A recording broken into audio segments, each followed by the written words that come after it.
Well, the story came to me because when I was making my earlier science fiction films, I needed and trusted my imagination to think of things that perhaps hadn't been done before. And when the news cycle started to shift with more and more people from, let's say, the United States Army, the Air Force, the Navy pilots, people in Congress, when they started to release or leak through whistleblowers information that made the incredible almost credible. And that all started in 2017 from the New York Times reporting on the Tic Tac footage that was captured by a Navy F-18 jet off the coast of San Diego. And when I saw that footage, when the world saw that footage, I suddenly realized maybe there's a new way of telling a story about the clear and present opportunity to disclose what the government or what different deep state contract companies have been hiding from the general public for 80 years.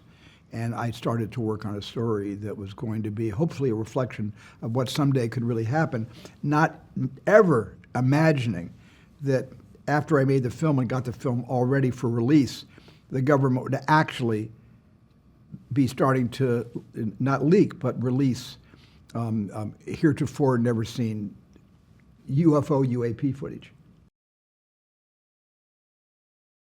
It's the most joyous thing. It truly is. It's like he invites you in to this world to help interrogate with him, to wrestle with it.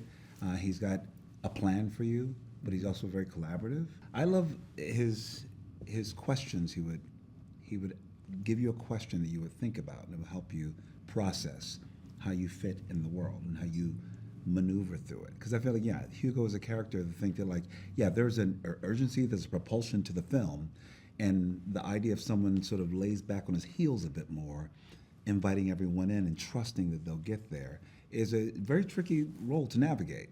But I navigated, Stephen really helped guide me through that. Please, everyone, listen, I'm part of a league of people and artists who say they love working with Stephen because of the sets that he has you on, which is joyful and deeply interrogating work. It's open, and he's fun.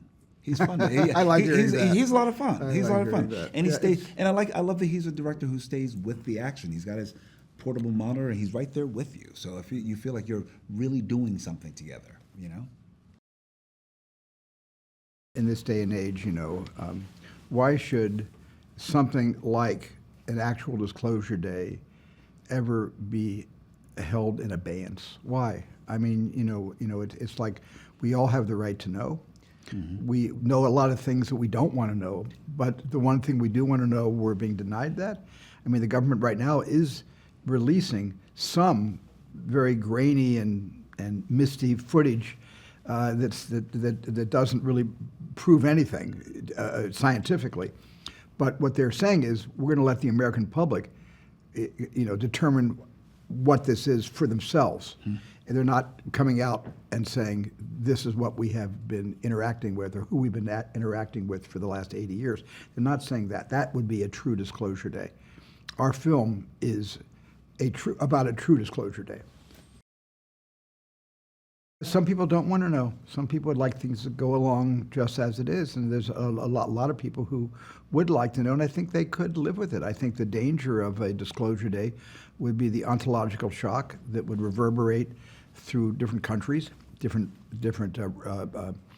religions.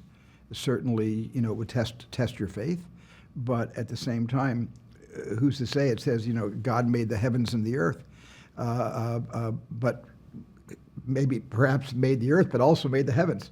Mm-hmm. And we're not alone for certain in the heavens. That's where I'm completely certain we are not alone.